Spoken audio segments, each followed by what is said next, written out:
ओम नमो भगवते वासुदेवाय। जय श्री हरि। जय श्री भगवान विष्णु जी। जय श्री भगवान कृष्ण जी। सर्वशक्तिमान परम परमात्मा भगवान श्री कृष्ण जी ने कुरुक्षेत्र के मैदान में अर्जुन से स्पष्ट तौर पे कुछ ऐसा कहा जिसे सुनने के बाद आप सब ये सोचेंगे कि भगवान होकर भी स्वयं भगवान ने ऐसी बात कैसे कह दी। भगवान श्री कृष्ण ने अर्जुन को समझाया कि तू जो ये गलत कर्म सोच रहा है कि गलत कर्म होंगे, युद्ध लड़ना तो गलत कर्म सोच रहा है कि ये गलत है, स्वजनों से युद्ध नहीं किया जाना चाहिए, तुझे ये गलत लग रहा है, तो गलत क्यों नहीं है, ये भगवान श्री कृष्ण ने अर्जुन को स्पष्ट तौर पे कुरुक्षेत्र के मैदान में बताया।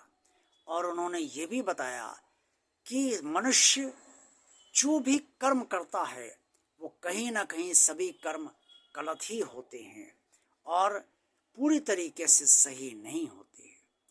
अब मैं आपको ये बताना चाहता हूँ कि भगवान श्री कृष्ण जी ने कुरुक्षेत्र के मैदान में अर्जुन से क्या कहा, जिसको सुनने के बाद और उसका अर्थ समझने के बाद आप स्पष्ट तौर पे ये समझ पाएंगे कि हम सब जो कर्म करते हैं वो कर्म पूरी तरीके से सही कभी नहीं होते। कहीं ना कहीं हर कर्म में दोष कहीं ना कहीं होता ही है।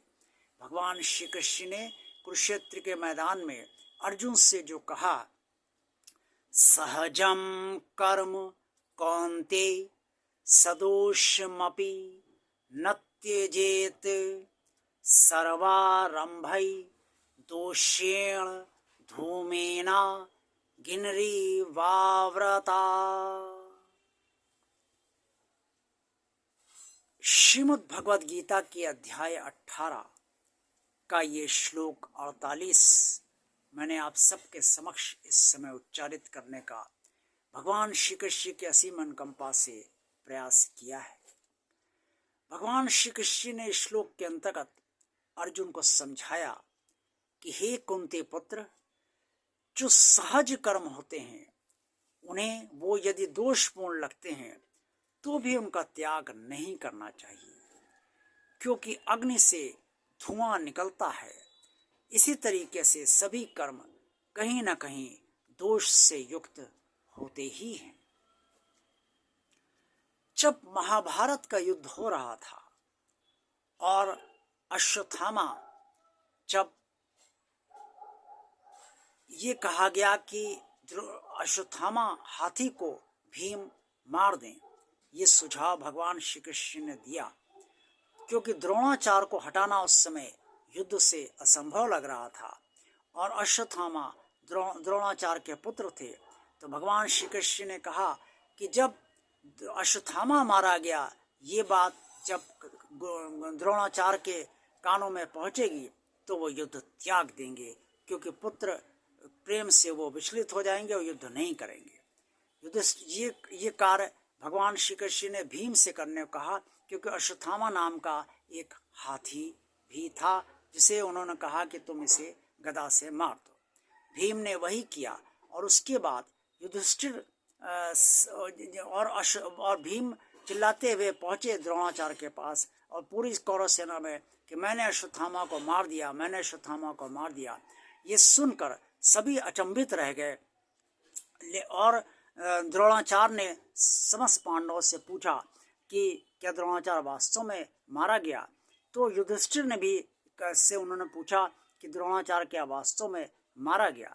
युधिष्ठिर इससे पहले कृष्ण से कह चुके थे कि मैं ये गलत कार्य नहीं करूँगा, अगर मुझसे पूछा जाएगा तो मैं सही बात बता दूंगा। तब भगवान श्री कृष्ण ने उन्हें समझाया कि हर कर्म कहीं न कहीं दोष से बंधे होते हैं। अगर आप सत्य बोल देंगे तो द्रोणाचार्य को इस समय हटाया नहीं जा सकेगा। ये विवशता है एक तरीके की पांडव की, और ये आपको कार्य करना ही चाहिए। तो युधिष्ठिर ने द्रोणाचार्य से कहा, अश्वत्थामा मारा गया किंतु हाथी, लेकिन किंतु के बाद जैसे ही उन्होंने किंतु कहा, भगवान श्री कृष्ण ने अपना शंख बजा दिया और द्रोणाचार्य हाथी शब्द नहीं सुन पाए। वो बहुत विचलित हो गए और जमीन पर बैठ गए और उन्होंने युद्ध करने से मना कर दिया। ये तो महाभारत की बात है। ऐसे ही आम समय में और रोजमर्रा के जीवन में हम सब जो सहज कर्म का मतलब ये है जो हमारे स्वाभाविक कर्म है, जो हमारे नियत कर्म है, जो हम सबको करने ही पड़ते हैं और बिना उन्हें करे हम अपने कर्तव्य दायित्व उत्तरदायित्व संपूर्ण नहीं कर पाते हैं, वो उन्हें सहज कर्म कहा जाता है। तो सहज कर्म करने में कहीं ना कहीं वो सहज कर्म भी दोषपूर्ण होते हैं। जैसे कोई बच्चा आपके बहुत शैतानी कर रहा है, आपका बच्चा बहुत शैतानी कर रहा है और हर समय शैतानी क्या करता है, कभी कभी आप उससे पीट भी देते हैं और ये सोचकर पीटते हैं कि इसकी शैतानी कम हो जाए, ये सुधर जाए, क्योंकि वरना अगर इस पर नहीं नियंत्रण करा जाएगा और इसे भय मारने का नहीं दिखाया जाएगा या इसे नहीं मारा जाएगा तो ये और बिगड़ता चला जाएगा। अब आपने पीटा, बच्चे को चोट लगी या नहीं लगी, बहुत ज़ोर से पीट दिया तो चोट भी लग सकती है, बहुत ज़ोर से नहीं पीटा तो भी बच्चा रोने लगा, आपको ये भी लगा कि बच्चा रो रहा है, लेकिन तब भी आपने मारा, क्योंकि ये सहज कर्म है, आपने उसके सुधार के लिए ऐसा किया है। तो इसलिए बच्चे को का रोना आपको उस समय बुरा तो लगा, लेकिन आपने सोचा कि जो रो रहा है वो ठीक ही रो रहा है, आज रो रहा है लेकिन कल इसकी आदत सुधर जाएगी, शैतानी कम कर देगा। ऐसे ही भगवान श्री कृष्ण ने अर्जुन से कहा कि जब अग्नि जलती है तो जब लकड़ी जलाई जाती है तो उससे जो अग्नि जलती है तो उसमें धुआं भी होता है, उससे धुआं भी निकलता है। अग्नि जल रही है, ये एक अच्छा कर्म है, लेकिन धुआं उसके साथ है, यानी कि वो अग्नि भी दोष से युक्त है, वो अच्छा कर्म भी दोष से युक्त है। इसी तरीके से बहुत से ऐसे कर्म होते हैं जो हमें मजबूरी में करने पड़ते हैं। कहीं गाय रास्ते में बैठी हुई आपके घर के सामने नहीं उठ रही, आप बार बार कह रहे हैं, उसका उठने का मन नहीं है, तो आप हल्का सा डंडा उसे मारते हैं, उसके बदन में घुसलते हैं जिससे उठ जाए। देखा जाए तो ये भी गलत कर्म है, क्योंकि आप गौ माता को ज़बरदस्ती उठा रहे हैं। लेकिन अब आपको घर के गेट से घर के अंदर भी तो जाना है, तो इसलिए आपको अनावश्यक तौर पे ये कार्य करना पड़ता है। आप जानते ही नहीं करना चाहिए, लेकिन मजबूरी हो जाती है आपका ऐसा करना। तो बहुत से ऐसे कर्म जो व्यवस्थावश करने पड़ते हैं वो दोषयुक्त लगते तो हैं, लेकिन फिर भी चूंकि उद्देश्य सही होता है और हमारा कोई इरादा किसी को कष्ट देने का नहीं होता, इसलिए उन दोषपूर्ण कर्मों को भी करना ही चाहिए। इसलिए भगवान श्री कृष्ण ने स्पष्ट तौर पर कहा है कि कहीं सारे कर्म, जितने भी कर्म हम रोज करते हैं, उनमें कहीं ना कहीं दोष हमारे कर्मों में जरूर होता है। पति पत्नी से झगड़ा करता है, पत्नी पति से झगड़ा करती है, या घर में बच्चे माता पिता से कभी कभी झगड़ा कर लेते हैं, माता पिता भी बच्चों से झगड़ा कर लेते हैं, इस मित्रों में झगड़ा हो जाता है। लेकिन झगड़ा हो जाता है, लोग अपनी अपनी बात कह देते हैं, वो भी एक गलत है, लेकिन ये स्वाभाविक कर्म है, सहज कर्म है। तो अब ये सब तो चलता ही रहता है, तो कहीं ना कहीं हर कर्म में दोष होते हैं, लेकिन जब कोई बहुत बुरा कर्म हो तब वो नहीं करना चाहिए। अब जब महाभारत का युद्ध में इसलिए ज़रूरी था महाभारत का युद्ध होना, क्योंकि अगर ये सब ना भगवान श्री कृष्ण कराते तो युद्ध पांडव कभी नहीं जीत सकते थे, और युद्ध चल रहा था, कौरव जीतते, इससे अधर्म की जीत होती और धर्म हार जाता। तो जब भी ऐसा लगे कि अधर्म जीत जाएगा और धर्म जो है वो हार जाएगा, तब चाहे जितने दोषपूर्ण कर्म हो हमें करने ही चाहिए। यही भगवान श्री कृष्ण ने स्पष्ट तौर पे अर्जुन के जरिए समस्त मनुष्यों को ज्ञान दिया है। आज का वीडियो आप सबको कैसा लगा?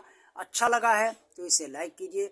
भगवान और आप चैनल जिन भक्तों ने अभी तक सब्सक्राइब नहीं किया है वो इसे सब्सक्राइब भगवान का कार्य मानकर अवश्य कर दें, और सब्सक्राइब करते समय वो बेल आइकन को टच कर दें, प्रेस कर दें। इससे भगवान और आप चैनल के सारे वीडियो और सारे शॉर्ट आप तक तुरंत पहुंच जाएंगे और आप उसका तुरंत आनंद ले सकते हैं।